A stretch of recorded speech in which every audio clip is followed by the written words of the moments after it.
Well, here we are. This is the Salt Lake City Living channel. Michael knows a thing or two about living in Salt Lake, so I'm bringing him on this live Zoom call. We're actually sitting in the exact same office, but we don't want to be in the same room with each other, so we were forced to do this through Zoom. Michael, give us a 30-second review of who you are and why people should listen to what you have to say about the market, which is what we're about to dive into, by the way. You should listen to everything I have to say about the market. Okay, that's valid. Well, for people that don't know, we're both on the same team, the Perry Group, and we keep a pretty close eye on what's going on in the market to keep buyers and sellers and investors informed. So I've got a couple articles that I found very interesting. Would love to get your thoughts on it, of what is going on right now, beginning of 2024 at the time of this recording in Salt Lake's real estate market, because I think it's really interesting what's going on with inventory, what's going on with new construction and builders and incentives, and what's going on at the legislative level in the state of Utah. So before we dive into that, again, my name is Scott Willie. This is a Salt Lake City Living channel. If anyone watching this is thinking about relocating to Salt Lake City, our team at the Perry Group has helped a ton of people relocate here, buy investment properties here, explore the Salt Lake City area. So we'd love to be your guide. Our contact information is in the description below. I'm going to share my screen with y'all. First, I'm going to jump into this article, which I love the title of this. Quote, "This scares me to death," Utah official says. They're trying to make changes at the state level to give builders the opportunity to create more inventory. Inventory is an issue historically in Utah, and even more so in the last few years. I think I have an opinion why, but Michael, what would you say some of the reasons why we're in this massive hole? Like, did this just come out of nowhere, or has this been building over the last few years? Yeah, I think it's been building, but I think it's been building, I think rapidly is an appropriate word to use. And the reasons I would give, geographically, we are pretty tight constraint on the building area because we're surrounded by mountains. Not a lot of places to build. We have the youngest population that's right, isn't it, Scott? It's like the youngest population. Like median age is like 33. And obviously part of that is cultural with having lots of families. So there's lots of kids here. The school district rankings is one of the main reasons why people have relocated here. I mean, half of our family has relocated here from either California or the Pacific North. And so, yeah, that's definitely probably decreased the median age because there's just so many kids and so many young families. It's really weird being a resident here my whole life. We're starting to get compared to Nashville, Portland, Denver, and in regard, you have sports teams who are coming here. You have Olympics coming here again. So it's really interesting to see Salt Lake City,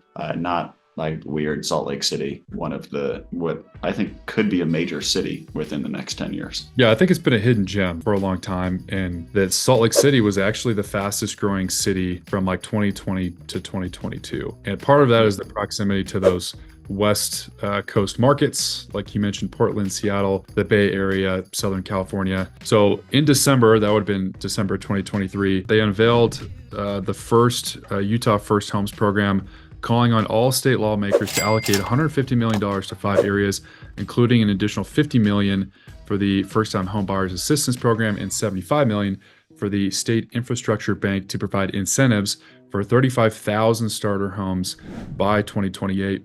So it goes. I was actually on the news regarding this, and I have some pretty laughable comments on it. But if you actually divide the amount of homes by the amount of millions, it's like 5,000 a home. I don't think it's going to move the needle much. Yeah, which is what this article is referring to, of just talking through the numbers and like what is realistic. So, and essentially what they're doing here is they're trying to figure out a way to give builders even just the opportunity to build, because it's so expensive to build that these, the interest rates to build more houses is so difficult that it's kicking out a lot of these boutique mom and pop builders. And it's really only the big box chain builders that can afford to even make inventory. So you have a combination of, like you said, a ton of people moving here. It's a young, growing city.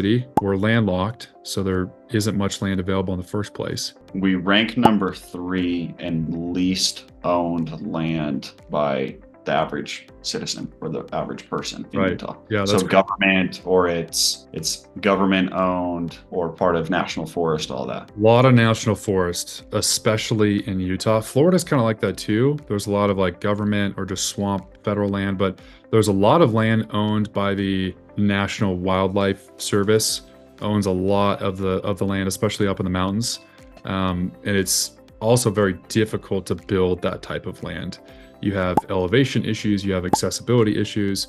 Salt Lake Valley is kind of built out, which is why it's been so difficult to make more inventory and why you're seeing the growth of Salt Lake go north and south because they can't go east and west, right? This article goes on, it says the program would encourage banks and credit unions to finance smaller, more affordable housing development projects by giving them deposits at a lower rate that they can find elsewhere. This in turn would create a more profitable environment for home builders to construct these kinds of homes. What do you think builders are going through right now, thinking forward the next 10 years? Yeah, totally. I think big builders, you look at the Ivory Homes, the Edge Homes, who have historically been big in Utah, they'll be just fine. They've been buying land for years and years and years. Where I think it will be really tough, you have unrealistic expectations from both sellers and buyers, sellers of this land and builders, the buyers, who they're wanting an astronomical amount of money to just get the dirt. And because they all hear how Salt Lake City, the developable land, is shrinking. And then what I think builders are facing, you do have a market that it feels stable, but it doesn't feel safe to me. Like, it doesn't feel like anything will change instantly.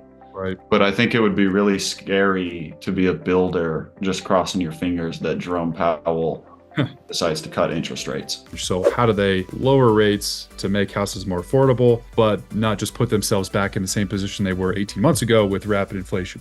This is quoting a shortage of 37,000 units. And I think they get that number probably from like population, what percentage of the population should be in a house versus renting. I don't know exactly how they came up with that number, but it is interesting to see. In 2024, we already have more active listings by almost 500 than we did a year ago this time. And you can see February, which we're like just at the end of February right now, more active listings than we did a year ago, right?